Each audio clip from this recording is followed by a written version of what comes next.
Hello, everyone. This is Jim from Conversa. Really glad you're joining us today. We have Brian Massey from Conversion Sciences with us. This is going to be another one of the great webinars that he presents. And from what I understand, this is a bit of a new presentation from him. So a little bit of different twist on things, some additional information, new insights. A little bit of housekeeping before we get started. We're expecting this to be about a 40-minute presentation. There's going to be a Q&A at the end, so you can input your questions, and I will go through those one by one. At the end time, you can put them in at any point that you want, and we'll go over those questions at the end. And also, the recording of this will be made available. It'll be more like sometime tomorrow before it's actually the link to it is ready and that it's sent out to you. But if you want to be refreshed on what's been included in here, you'll be able to listen to it at that time. But we've really enjoyed our relationship with Brian. He's brought a lot of great information to us in the past, and we're looking forward to that today. With that, I'm going to turn the reins over to Brian. All right, thanks very much. So I love doing these with you. I think that your audience is unique and interesting and engaged. And so I really do appreciate you guys inviting me back for another presentation. Yes, this is some new material. To be completely honest, I'm doing this live at the Content Marketing World Show in Cleveland in September.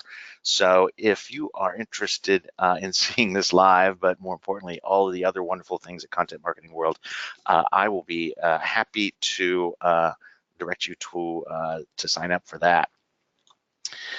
My name is Brian Massey. I'm the managing partner at Conversion Sciences. I'm the founder of the company. We started doing conversion optimization back in 2007, back in the Stone Ages. As you might guess, we have run a lot of tests and experiments on websites of all stripes.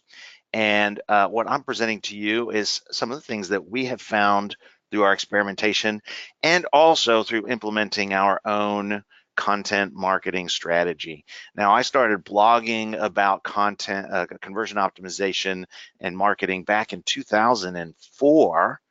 Back on the Blogger platform. Obviously, since 2007, I've been very focused on conversion optimization, the science of understanding your audience and of making good decisions about what you put on your website, the things they're looking for using data. We do wear lab coats here, and if you ever see me on stage, you'll see me in the lab coat. And that is a reminder that we are in the world of data-driven marketing. We've been fortunate, though, over the years that I started so early and put so much time in that I was able to really brute force a fantastic position on the internet and in people's minds as a thought leader in the space. And most of our business comes from content marketing, inbound marketing. In fact, we've often struggled with outbound marketing. It seems that people coming in inbound who've been exposed to our content have just had a higher level of trust. So what I'm going to do is I'm going to share with you the strategies that we take our clients through and that we've experimented on ourselves in terms of turning a content marketing strategy into a successful conversion optimization program using behavioral science. So what's great about you guys is that you signed up for a webinar in which behavioral science is in the title. This says something about you. I could have come up probably with a sexier title like how to turn content marketing into $1 million in 30 days, but I would have gotten the wrong crowd. You're the guys I'm looking for. What I'm going to do today is I'm going to take you through what is a content landing page. So I'm going to show you how you guys are doing a great job with content marketing, but you're forgetting that these pages are making a promise and they need to ask the visitor to take an action. I'm going to turn you into a behavioral scientist, and I know I can do this because I think you already are. I'm going to demonstrate how you already are a behavioral scientist, and it's going to be very natural for you to start putting some of these ideas into play. I'm going to show you some examples of how we turn a content landing or a content page into a content landing page, and then I'm going to leave you some time to ask me some specific questions. So be jotting down your questions, or better yet, why don't you enter them into the chat area in your GoToWebinar panel that you have on your screen right now. And then Jim, I'm hoping you'll be culling those, not culling them, but assembling those so that you can ask me those questions when we get to the end. And actually, there are two options here, the chat and the question. I find that putting them in the question area is actually facilitates a better experience for everybody. So either place is fine. I prefer the question area. I think it's above the chat area. All right. But either one's fine. Whatever it takes to get your question in, I'm very eager to hear your questions and to provide the best answer that I can. So let's talk about a content landing page. In my experience in working with our customers, they don't often think in terms of the fact that the content they're producing is actually generating a landing page experience. Now, they might say landing page meaning an entry page. Our blogs are often the entry pages for most of our traffic on our website. That's by design. Most of us are using content not only for thought leadership, not only to build trust and credibility, but to make the Google bots and the Bing bots know that we are an authority on this topic and bring the right searchers to our site. When I talk about a landing page, I'm talking about something very specific. This is a page that has two jobs. Number one, the landing page has to keep the promise. And in this sense, content pages are fantastic because typically you'll be providing some content, that's the promise of the page, and then sharing the title or the contents of that content, the description of that content out on social media, out in ads, in your emails, to bring people to it. When someone does a search for a topic on your site and they find one of your content pages, the title is right there in the search results. That is the promise that you're making. And so you're naturally going to keep that promise by bringing them to a page in which the content is front and center. Now, how could a promise be broken on a content landing page? Well, I'm going to show you some techniques where you can actually have calls to action and other content push the title of the content down so then when the visitor arrives, they don't feel like they're in the right place. They feel like the promise was broken, even though all they have to do is scroll a little bit and they'll see the content. So we want to be conscious of those sorts of things, but we'll be able to collect some data on those, and I'm going to show you how.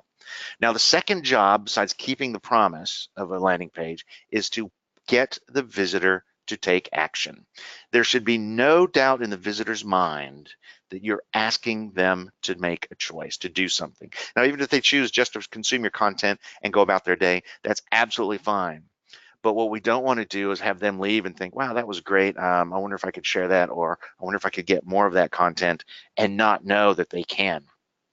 Not know that they can begin a conversation with you, not know that they can subscribe to additional content that you're going to be putting out, not knowing that there is a very relevant lead magnet, a content piece that they might be interested in. And if they are, you know you have someone special on your list. We want to make it very clear that we're asking them to make a choice. And there are a lot of ways to do that on a content page. On a landing page, it's typically done with a form or a buy now button. On a content page, we really have to take them down through the funnel because a lot of the times our content pages are catching people early in their research, but not necessarily always. And we always want to be able to begin a conversation with them. So a typical landing page looks like this. And I want to just go through some of the key things on a landing page that is designed to serve an offer that is other than specific content. And this is one that I think does very well. All of the components are here at the top of the page. So get your pen out because I think you should jot these down. This is a landing page, just the top of the landing page for a course at Udemy. Udemy is a great source of learning. The name of this course was Body Language for Entrepreneurs. And the things that we want to find on a landing page is, number one, that we kept the promise. So an ad for this page should say Body Language for Entrepreneurs, free training, or good find out, get trained on how to read body language for investors. It would describe it in some way. But we want to make sure that the landing page is keeping the promise. And by putting the title of the training front and center, this page does a good job of keeping that. If we got clever and said something like, have you ever read the mind of an investor? There might be a disconnect between the promise made in the ad and the landing page. We also want to make it very clear that we're asking the visitor to take action. And the green Enroll Now button does a fantastic job for that. In fact, it gives all the information necessary for them to know what they're getting into when they click this, because the price is there. Thirdly, we always want to show the product. No one will take action on your landing page or on your content landing page until they've imagined themselves after taking that action. So even for lead magnets, we always show the cover and maybe even show a 3D rendering of a PDF that we're offering so that the visitor can, number one, get an idea of what it would be like to own it physically. Our brains work that way. But they also get cues like how thick the 3D rendering is. Is this a 150-page book, or is this an 8-page pamphlet sort of PDF? So we always want to come up with a way of showing the product. Then we want to add a couple of catalysts in. These don't actually react, but they move the reaction forward. Proof and trust. Proof and trust. So trust and credibility builders, we can put our logo, so the Udemy logo carries some weight. But these logos of these outlets where it's been covered, or where this presenter has been covered, you're borrowing trust from these other brands. So Bloomberg, Wall Street Journal, Forbes, US News. This is great use of credibility, trust building, borrowing of trust. And then proof.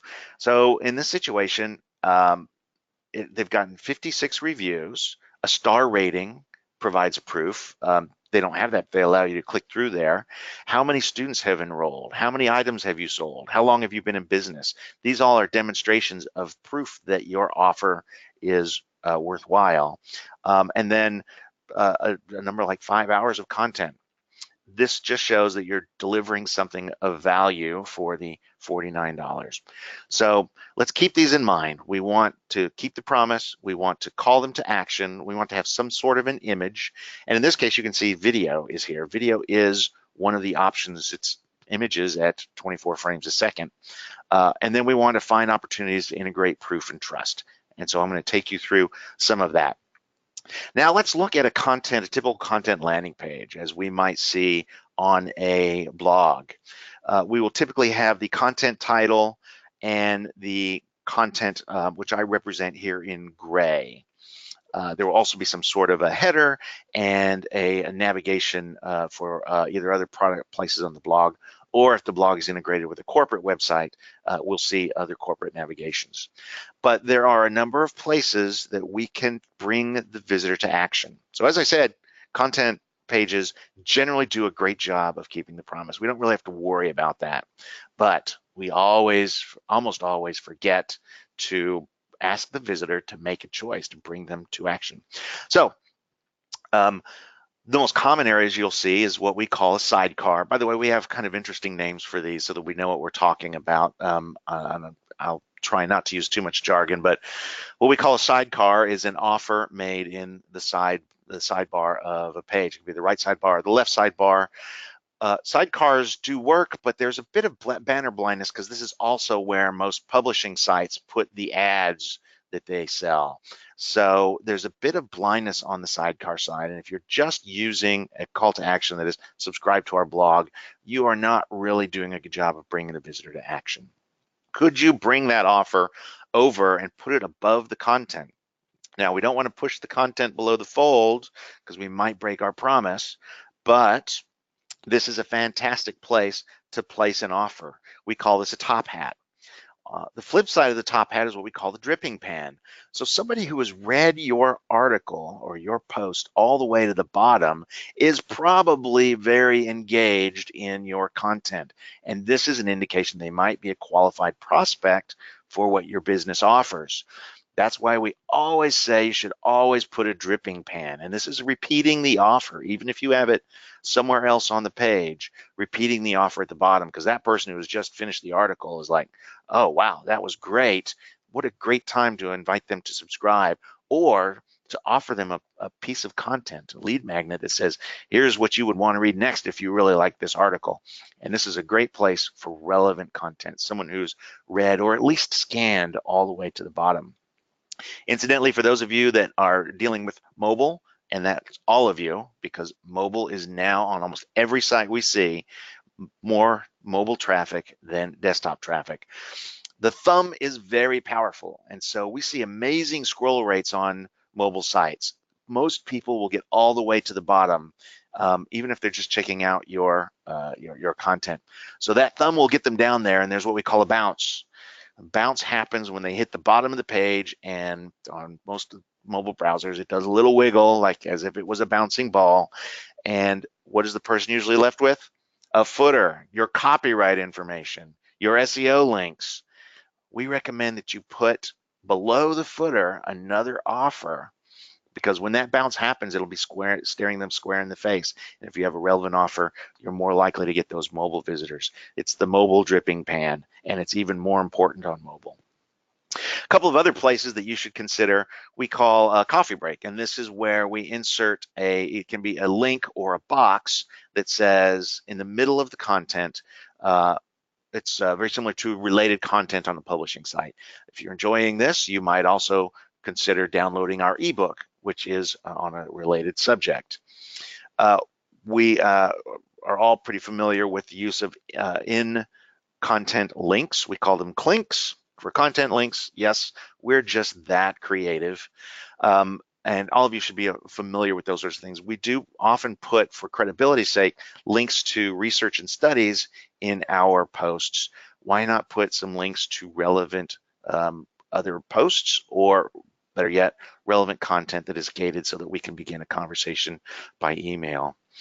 And I think a genius place that we always miss, but that is the navigation of a site is almost always consumed, because it is the first place we look to see, what is this site about? That's a great place to put offers. We call them a compass, because we're guiding them to that offer. So let me go through some examples of these items and elements in the world, and you can see where there are opportunities for you to do this. So placement above the content, we call this a top hat. This is an example where they're offering a book. Get the latest blog posts, and they're using the book as credibility in this case at the Near and Far podcast. Now you can see how they've sized this so that the title of the content is still there above the fold. We want to make sure that we're keeping the promise. You can see on the side that they have a sidecar that is offering some social media links. We'll talk a little bit about the role of social media links as well. This is a coffee break. So this is this simply placing a sentence in the middle of the content that looks like a headline.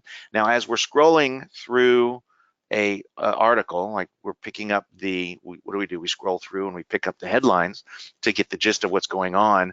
These calls to action show up in our eyes as headlines, so they get paid more attention to than, for instance, a clink that would be in the copy. In this case, they saw 121% increase by putting this here over, they were using a sidecar. So this was 121% more effective than just using a sidecar, a sidebar ad. Here's a great example of a dripping pan. I believe these are our friends at Orbit Media. So we can see on the bottom of the blog page, they've got some additional blog posts that might be relevant to them, and they've got a specific offer at the bottom, calling the visitor to enter in some gated content. This is a typical example of a clink where we talk about the hypothesis list. I, by the way, am going to be introducing you to the hypothesis list as well. And in this case, our clink linked to a mini landing page that simply asks for a first name and email address allowed us to begin a conversation with people who are interested in building out hypotheses. So when you look at a site like Social Media Examiner, you get a great idea of a coordinated fleet attack to get the visitor to know that they're being asked to make a decision. So there's the offer in the nav. I hope that you guys can see this, but they're talking in the navigation, it says free updates. So in the navigation, there's a link to a landing page that lets them sign up for updates on the blog. These pages start off with a top hat, which is an offer for this social media marketing book right at the top. And as you go down, there is what we call a wheelie popper on the side. So this is a wheelie popper sidecar. It is a scroll triggered pop-up. So after someone has scrolled a certain distance down the page, that's an indication that they are interested in this content. Why not use that gesture to offer a pop-up? And there are a number of tools that allow you to put a pop-up on the site. They will allow you to do exit intent popovers. They will allow you to do these scroll trigger popovers, timed popovers. Everyone says they hate popovers. Everyone. We've never done a test in which the popover did not increase subscriptions to a blog post or subscriptions for even an e-commerce site or a lead generation site. It is a great way to begin the conversation, and especially if you've got a very relevant offer, your visitors are going to appreciate it. Some percentage of them. The rest of them, they always get over it because everybody does it. Also on here, you can see an example of the dripping pan. So get Social Media Examiner's future articles. Once again, they're offering a subscription to the website. So Social Media Examiner also has an exit intent popover. They are doing all sorts of things to bring people to choice. And with, they've got a subscriber list, probably over 300,000 by now. They are doing very well with that. So we want to treat these overlays as mini landing pages. So if we're scrolling through, we're making an offer, or if someone's clicking on a link, or if they're clicking on an offer on the page and we provide it in an overlay, we just want to make sure that that next step has the two offers, the two components. Number one, we keep the promise so that the overlay is relevant, especially relevant to your content on the page. Number two, that it's very clear that we're asking them to make a choice. Now, a few of these overlays that you will want to experiment with include what we call a welcome mat. So this is actually an overlay that pops up, occupies the space when the visitor comes to the page. I don't often see these working that well. Sometimes it will increase your bounce rate. So if you're testing those, you'll want to test your bounce rate. And if you're doing it on mobile, there is a potential that your search could be penalized because Google is cramping down on overlays that fill the screen on mobile devices. Ask your SEO person for guidance on that. The exit intent overlay, we call it jilted lover. When someone makes a motion that they're going to press the back button or enter a new URL in their URL bar, they will this will pop up and say, oh, wait a minute, what about this relevant offer? This is also a great place to get feedback. You could offer a survey in the window saying, tell us what you thought about our content, or what kept you from subscribing with us, and you'll get very good feedback on that. We talked about the timed content. We call it the lost tourist, and the wheelie popper, which is the scroll triggered pop-up. Sticky offers is another place to place offers in front of visitors. This is an example of a couple. So as we see this, let me see if I can reanimate that for you. You'll see that it has a sticky header. We call this a headband, but then also the offer, the sidecar, sticks when you scroll past. So these are some kind of esoteric ways of implementing this, but what's the upshot? The visitor always has offers in front of them, and you can use this headband to make specific offers, such as compass offers. Since this is a navigation bar, it doesn't have to be a navigation bar. You can make specific offers for content in a headband. Subscribe today, something like that, and it's always in front of the visitor whenever they are reading your stuff. This also works very well on mobile as they're scrolling through to keep an offer in front of them. Now, we want to be okay that we don't introduce a contaminant called abandon. And a lot of times when we rely on social media links, we're actually creating abandon. We want our content to be shared, and we should make it easily shareable. But in situations where we're actually giving the visitor a way of escaping to our social media pages, we're probably hurting ourselves, because I don't know many entrepreneurs, business owners, or businesses that are good at getting people from social media back to the website. So if you're sending them off to social media to like, they're going to go and see what the coolest pictures are from their friends, the events, and the other advertisers on Facebook are going to take their attention away. You won't get them back. So I recommend against sidecar offers like this, where you're offering people to go away because you're just taking them to this page. Granted, it's branded for you, but look at all the distractions that are on this page. You can use proof and trust on your website. So something as simple as saying join 21,000 other guys just like you. This is for a men's grooming site. He's emphasizing that it's free and saying that other people did it. This is a great use of social proof. Other people have done it, and therefore you will probably be okay. And there's another piece of credibility building here called risk reversal. Unsubscribe at any time. So sometimes when you mention spam, it is going to plant the word spam in their mind, and it's going to actually reduce your conversion rates. Be careful with that. But I really am a fan of risk reversal in this situation, which is number one, we're not going to sell your name, and we are going to let you subscribe at any time. Here's another example, and I think this is from Social Media Examiner. This is almost 500,000 subscribers. So subscriber accounts, awards, have you gotten any top blogger awards? You're again borrowing trust from other brands, and they don't even have to be well-known brands. You're borrowing trust from other organizations, and visually it's very clear that you carry additional credibility. Have you done anything authoritative? Have you written any books? Just showing those as part of your content landing pages will build credibility for you. So this is not an offer for us to go and buy those books, but in this case, the Food Politics blog, Marianne Nestle is demonstrating that I actually don't even know if it's a he or a she, is a well-published author, and this builds credibility. And there is an offer actually here. There's a little top hat here that allows you to buy the books. So we talk about bounce rate. Bounce rate is something that we tend to measure a lot in content marketing because, well, we're not doing a good job of bringing people to choice. So what we do is we look at bounce rate. Now, bounce rate is not a good measure of visitors' interest in your content, because if you're measuring bounce rate in Google Analytics, Heap Analytics, a number of them, all they're looking at is how many pages that person visits. So they could come, love your content, and just read the heck out of it, say, wow, this is so relevant to what I'm doing, be in this buying mode, and they could spend 10 minutes on your page, 15 minutes on your page, but they don't see a call to action, they go away. That's counted as a bounce.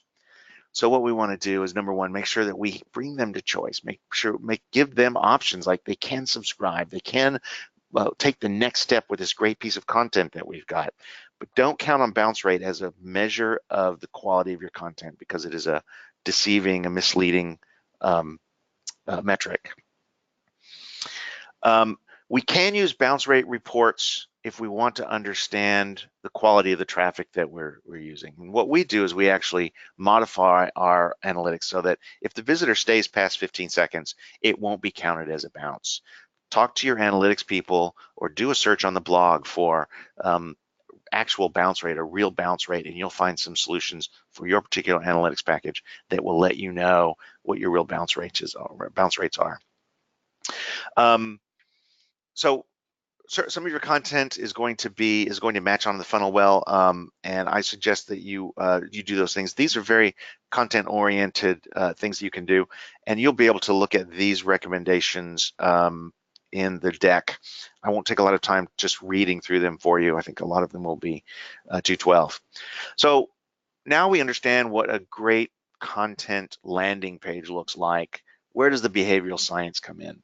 Well, the truth of the matter is, I want you to embrace your inner scientist. And I know that you are a scientist because if a 14-year-old boy is a scientist, I think you are too. My my son, when he was 14, was building his first computer. And for a guy that wears a lab coat on stage, this is, a rite of passage. Um, he'd cobbled together his own money, about $1,000, and he was going to build it from scratch by himself. He's doing this with some friends. They wanted to just absolutely tweak it out because, quite frankly, 18-year-olds live online. They don't go to the mall anymore. They live in virtual worlds and virtual games, and that's where they hang out with their friends. If he got this wrong, he was going to be stuck with a brick for 3 years, 4 years, however long it took him to cobble together another $1,000. So this was a big deal. This was a very big deal. He was down to the last item, and it was the motherboard. And the motherboard you've got to get right. There were two about the same price. They had the features he needed. One was rated 4-star and one was rated 5-star. So if we weren't natural behavioral scientists, we would say, oh, well, 5 is better than 4, so I'll buy the 5-star motherboard. But you guys know it's coming, and he did too. He's not been trained in this. He's not taken any high school level statistics courses. In fact, he wasn't even in high school at the time. But he was smart enough to go and look at the number of reviews driving those ratings. The 4-star motherboard had 250 reviews. The 5-star motherboard had 5. What he was doing was he was using the sample size to evaluate his data. He didn't use the term sample size. He didn't know that statisticians call this little n. You may not have known that either, but you have no doubt that I can believe a 4-star rating much better than a 5-star rating.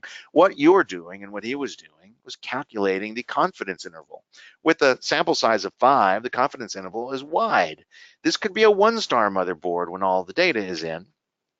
Whereas with 250 reviews, the confidence interval is small. Okay, this might be a 3-star motherboard.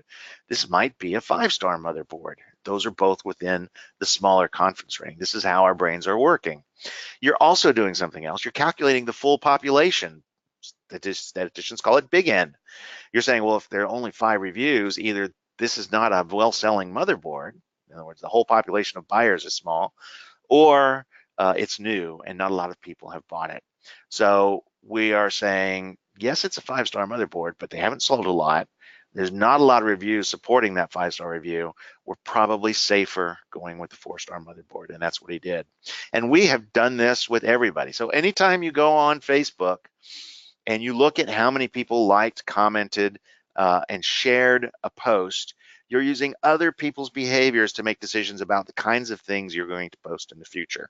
When you choose a movie based on the Rotten Tomatoes freshness score, you are using other people's behaviors, data about other people to make choices in your life. The New York Times bestseller list, same thing.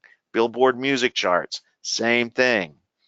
So congratulations, you are already a scientist, just like hundreds of people who have worked with us and earned their lab coats as a part of our effort.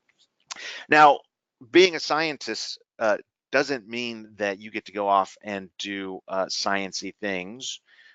What it means is that you're giving yourself some tools to handle some very real world content marketing issues.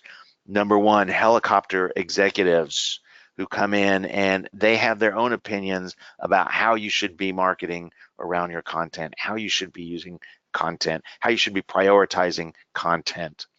You want to be able to bring them some data and say, listen, your opinion is important, especially since you write my paycheck, but we have some data here that says your idea probably is not going to work, and the designs that we have here are going to work. It's the same thing with design teams. Agencies come to you, and as a marketer, have you ever gotten the pages back from your agency or from your design team? You're like, I know you guys are like geniuses at this, but there's something not right about this.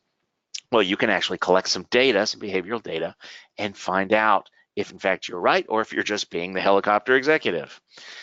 You'll only steal ideas that work, and we see a lot of crazy ideas get spread around the internet over time. Use data as a safety net to test the things that you steal from competitors or from other sites.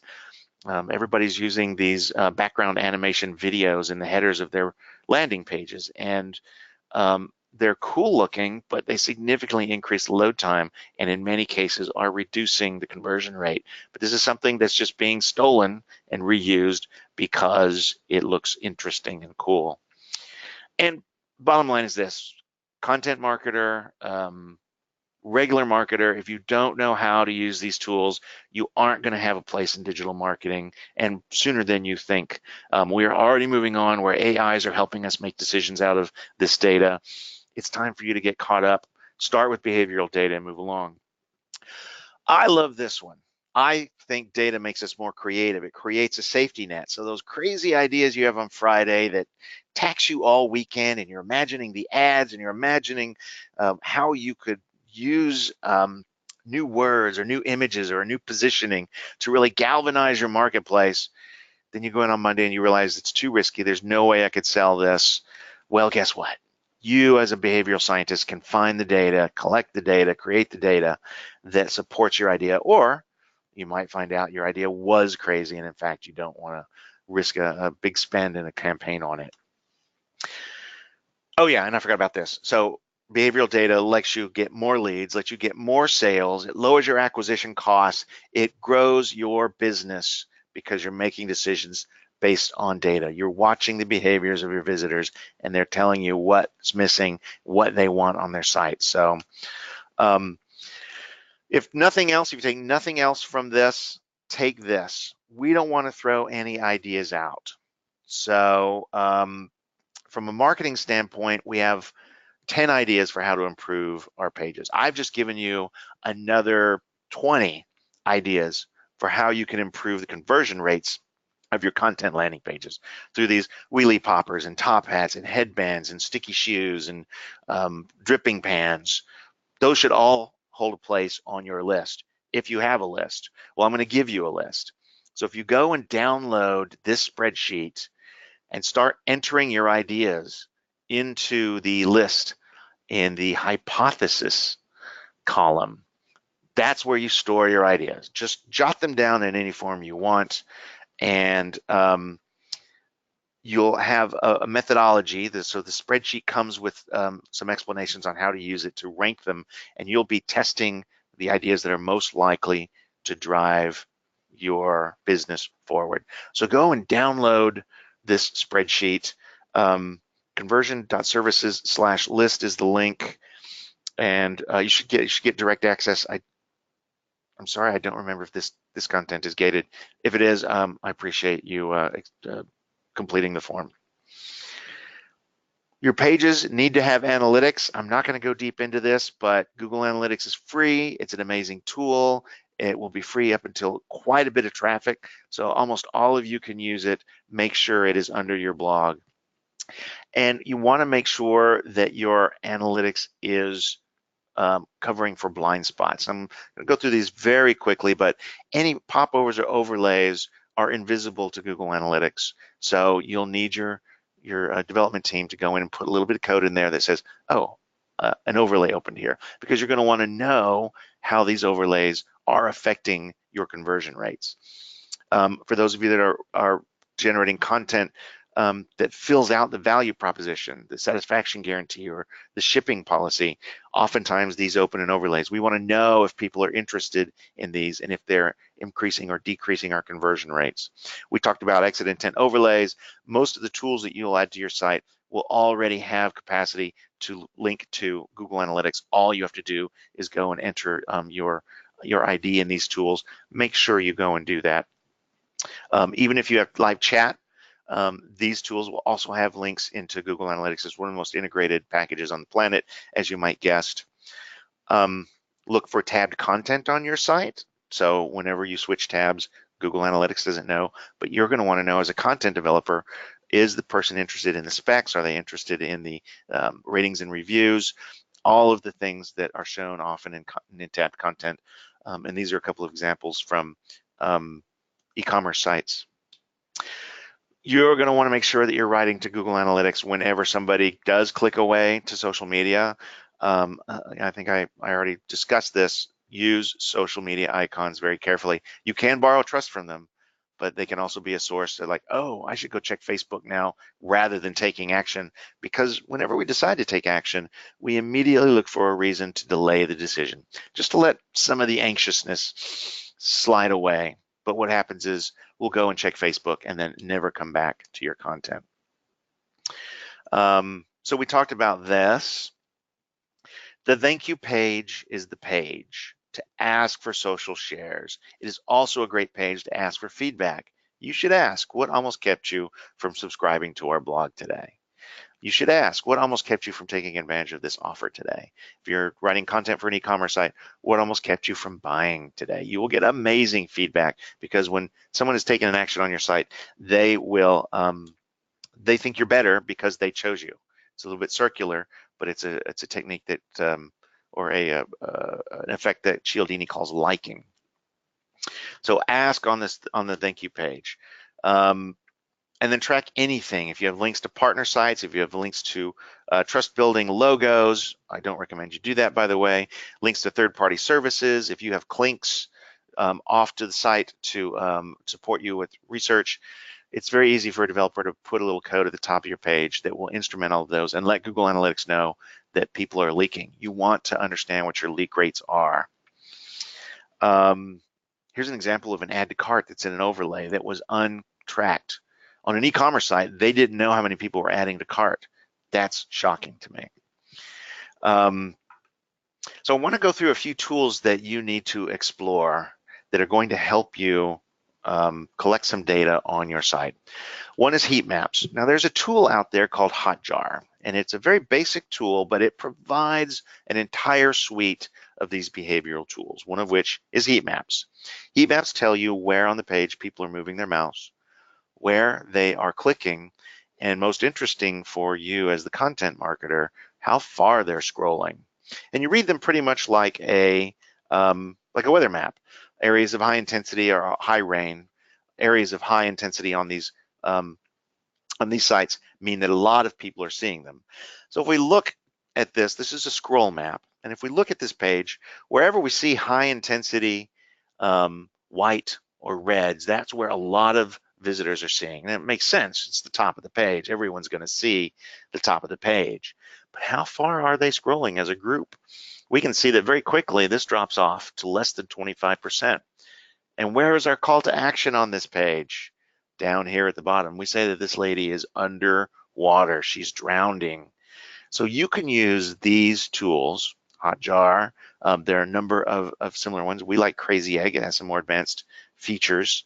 They're inexpensive, easy to implement, and they provide this fantastic value. Here's another example of a page that's underwater. Look at all this delicious content down here that just isn't getting read.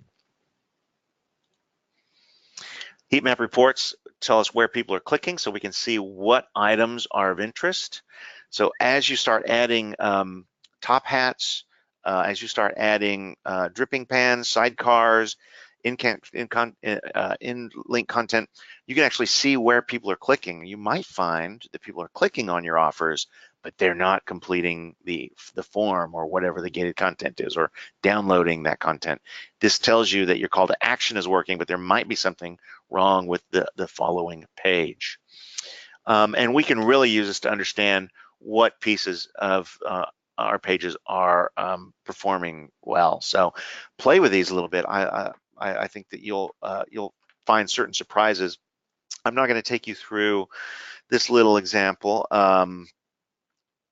Session recordings is another great way to learn how people are interacting with your pages. So this is from a site called Turtle Bay Resorts.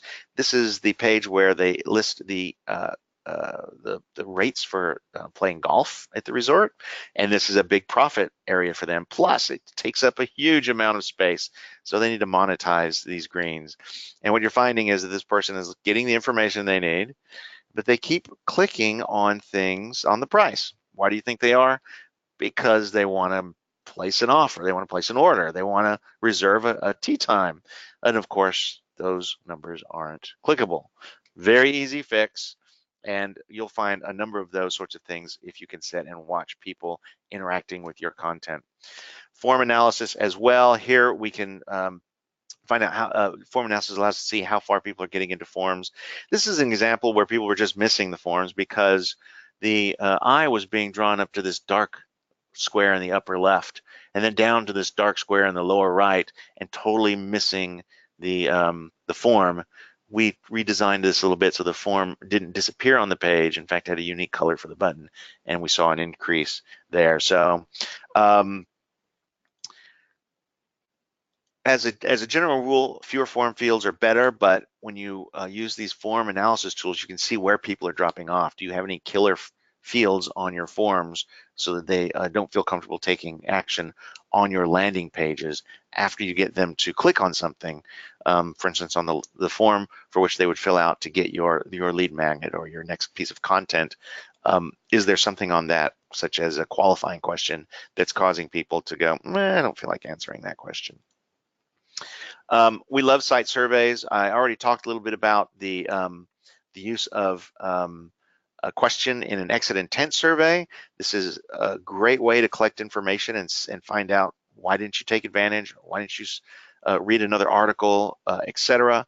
And the answers that you get will help you narrow things down. And then on the thank you page, what almost kept you from taking advantage of this? We also use this to find out why people were buying the cheaper version of a product instead of the more feature-filled but more expensive version.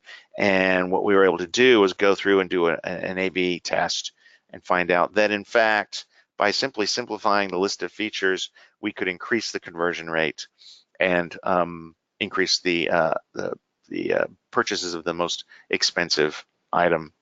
So this is the screen that you want to grab. This is the screen that you want to capture. This has the tools that we use, and I'm going to invite you to go and explore these yourself, all the way from the beginning when we want to collect this really delicious qualitative information. It's interesting that Conversa is really good at both ends of this spectrum. But as a marketer, you're going to want to go and read the live chat reviews. You're going to want to read your ratings and reviews if for instance, you're on an e-commerce site. You can do your own surveys using the likes of Qualaroo and SurveyMonkey. And I also like to go and look at the ads that are running in AdWords and in Facebook if your team is doing that, or the offers that are being run in email we use MailChimp, and Marketo is a popular marketing automation tool. But go and look at the subject lines and the offers and the emails that are generating the most clicks. That will give you an idea of what words you should be using or what topics you should be creating content around, and what lead magnets, what additional content you can use for lead generation around your content. Then as you start to refine your topics, you can actually put pieces of content or offers, your landing pages, or covers for your lead magnets in front of people using the likes of Usability Hub and Helio. You're sitting at your desk, but they will bring people who will answer questions about your creative and help you understand, for instance, which title is best for your lead magnet, or which cover design is better for your lead magnet, or you could even let them peruse the table of contents to give you some feedback as to how interesting they think that is for what they're doing. It's just a great way to get feedback before you spend all the money launching a lead magnet, putting it out in the world, and then realizing, oh, there's not a lot of people choosing that. Sticky is here in the middle. It's actually an online eye tracking service. You can have people come and look at your creative, and it will be keeping track of where their eyes look, so you get an idea of how effective your layout is. Usertesting.com will let you test live pages. It's more expensive, but the feedback you get is much more amazing. It's both good at both the qualitative side, and you also get some good behavioral feedback. Once you've kind of done all of that studying, you can really look at these post-launch tools. So again, here's where you can use Conversa to figure out which of your lead magnets or which of your content is driving people to pick up the phone and call. And so that's a very specific behavior that you can track. I talked about Hotjar and Crazy Egg. Those are heat mapping tools. Session Cam and Inspectlet are some of our favorite session recording tools for watching people use the site. Google Analytics and Adobe Analytics are the most popular analytics tools on the market. You're probably already having, you probably already have those under your site. If not, you absolutely should. And then if you want to take a next step into A/B testing, this is a kind of testing that really lets you know which of your ideas is going to improve your lead generation and by how much. So these days, Google Optimize is a nice tool that's built into Google Analytics, so it's free.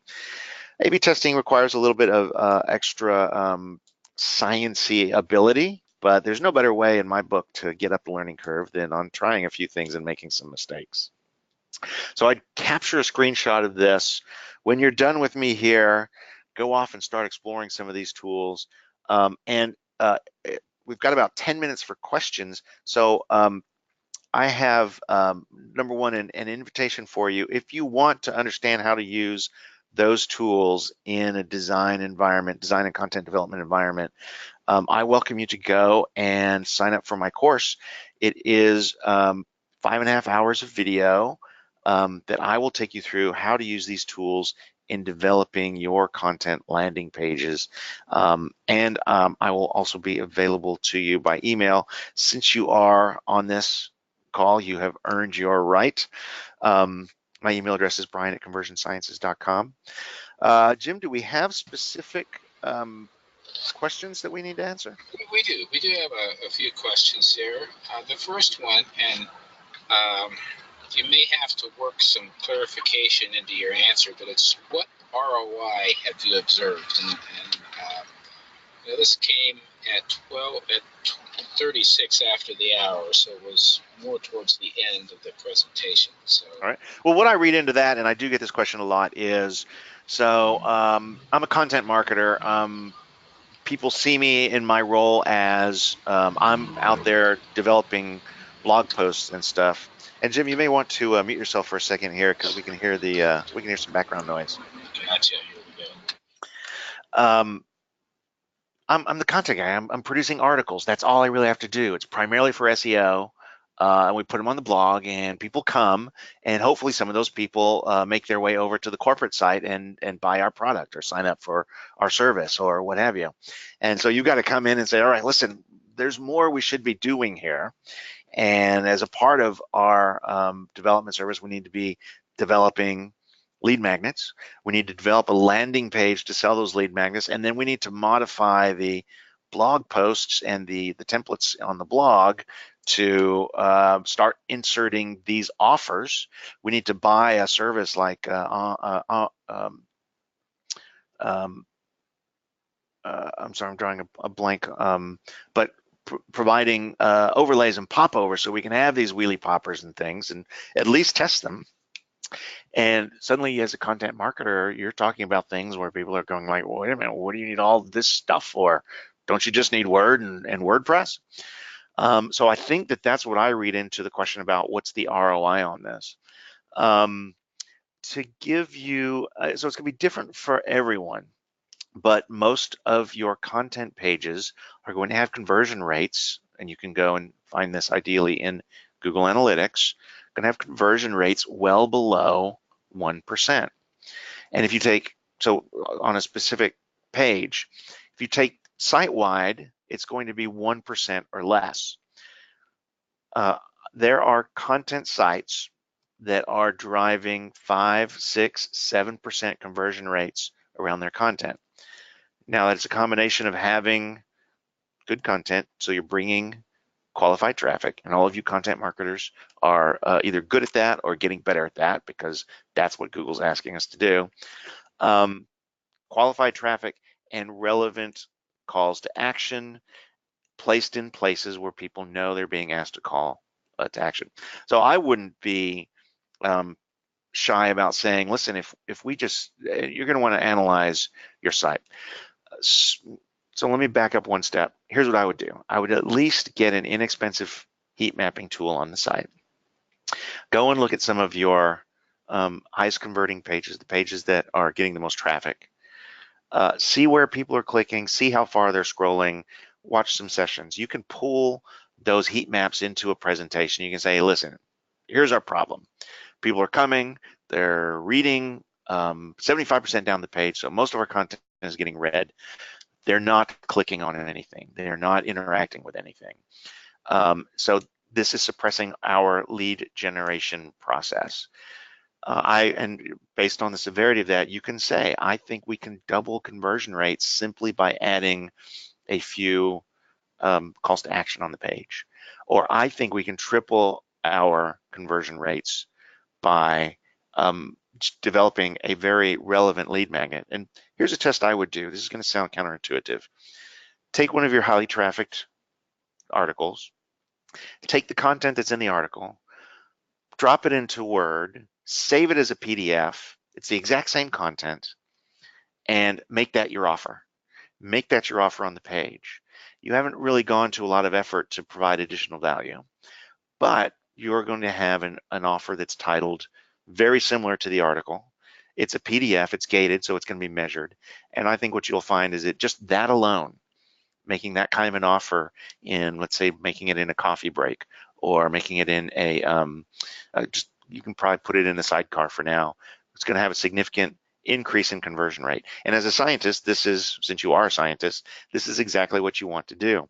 It's a very easy test to run. It's not going to provide a lot of additional value, but if you want to, like, if you have a listicle that's doing well, you could take the 7th out of 7 listicle items, put them all in a PDF and leave them out of the article, and that you're adding a little value there. Now, I want you to treat your visitors with respect, understand that you're helping them, educate them, drive a decision, but you need to begin to understand what your ROI is, and it's really up to you to calculate what that ROI is. So I hope that answered the question. But I do appreciate the question, because I think it's really important that you find the data that justifies these extra steps. And if you're a freelancer or running an agency, all of this leads to more work, larger projects, bigger budgets. Next question has to do with the comment you made about tabbed content being invisible to analytics, and the person is seeking some additional clarification on that. Great. So Google Analytics works every time you go to a new URL. So if I'm visiting a website and I come to the home page, Google Analytics says, oh, one more person came to the home page. And then I click to, let's say I click to a category page for a shoe site. Google says, okay, they went to this category page. Then I click to a product page. Google says, oh, they went to the product page. And each of these pages has a different URL. On the product page, I click on a tabbed item, and the content changes, but the URL doesn't change. This is done by JavaScript in my browser. So there's no signal back to Google that I actually changed what I was looking at. But these are signals that we want to understand. If I've got tabbed content that says, here are the specs, here are the colors, here's a tab that has videos of people using the product, and here's a tab that has the ratings and reviews on it, I kind of want to be able to go and see, of all the people who come to my product pages, which of these topics is most important, because I can simply, if everybody's clicking through to the video, I can make that the default tab and maybe increase my conversion rates. A lot of people won't see that I have video. So what your analytics person or your developer will do is, whenever somebody clicks on one of the tabs, we'll send a note to Google Analytics and we'll say, Google Analytics, this event happened. Someone is now looking at the video content, or someone's now looking at ratings and reviews content, or someone is now looking at sizes and colors content. And then over time, you'll be able to aggregate that and get an idea for your visitors which of those tabs is really, really important. And that may be content you want to bring front and center. You may also decide that no one's clicking on the tabs, and so they're missing all this great content, and you may decide to remove the tabs and put all that content on the page so they can see it simply by scrolling.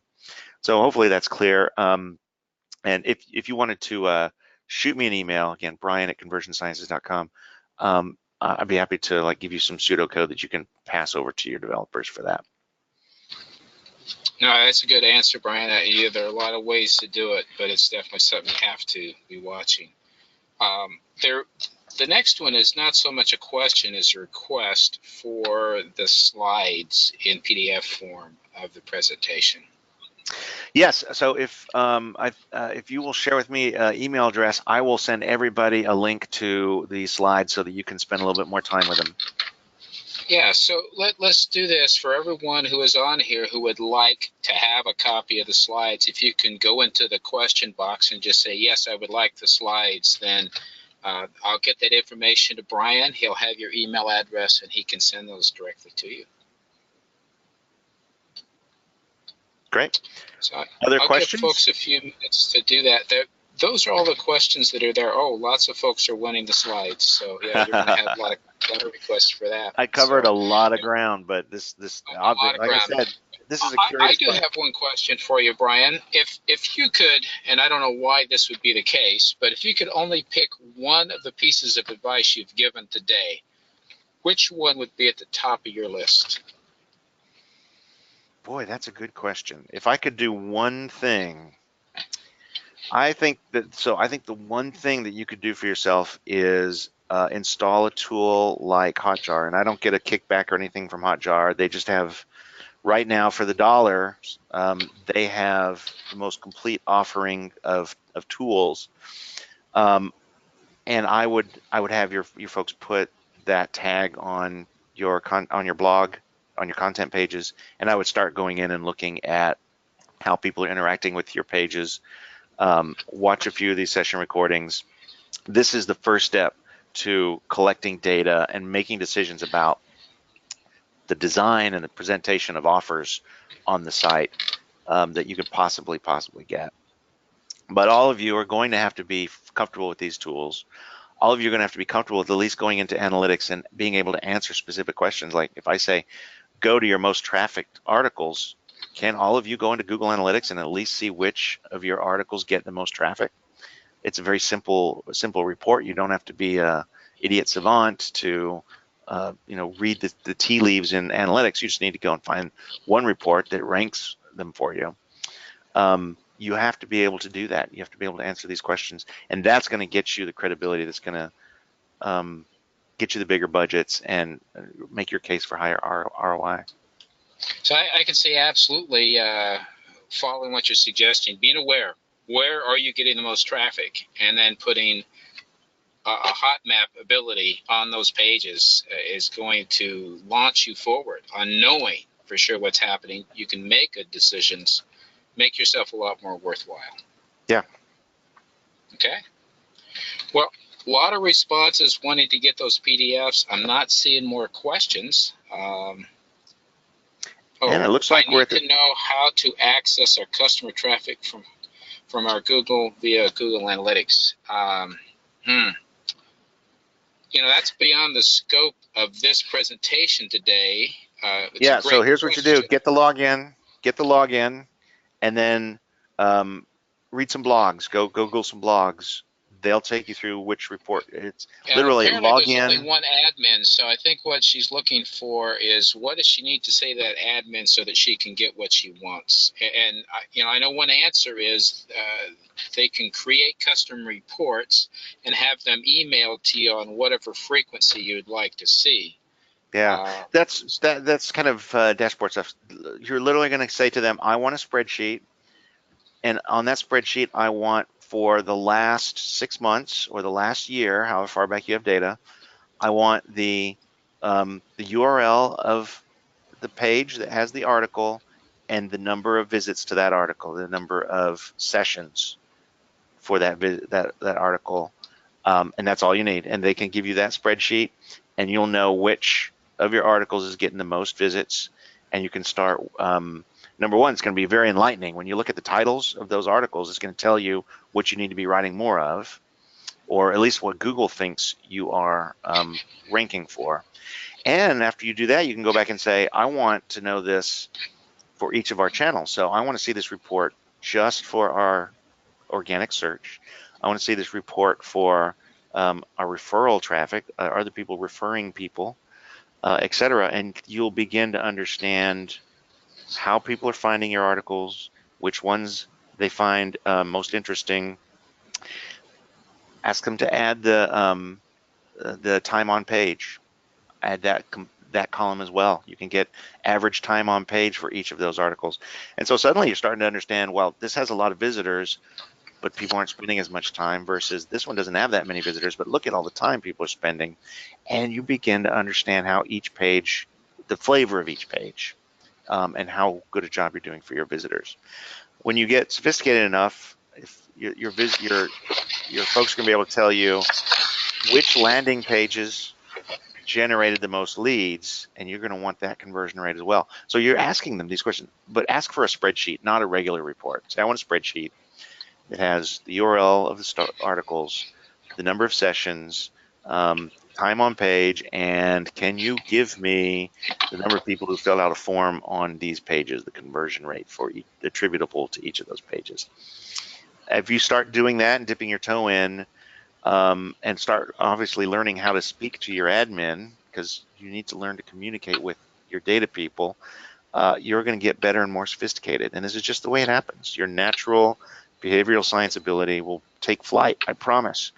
You just have to just be willing to get a few spreadsheets that are wrong until you get what you need, and maybe buy your admin person some cookies or something, because you keep asking for stuff. Well, I think we just learned if we send Brian some cookies, we'll get even more information from him. I love cookies. I'll do almost anything for cookies. This Donuts is great. too. Yep. Well, Brian, once again, fantastic information.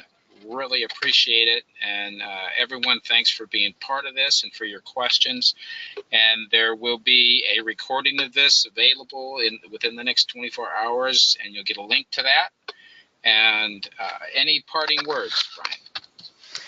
No, again, I love people who are going to show up for a presentation called Everyday Behavioral Science. I hope that you guys will go and check out the training landing page and see if that is right for you. It's really inexpensive and will get you up the learning curve very quickly. And other than that, I just appreciate your attention. Well, with that, everyone, thanks for being here. Thanks a lot, Brian. Looking forward to next time. And everyone, take care.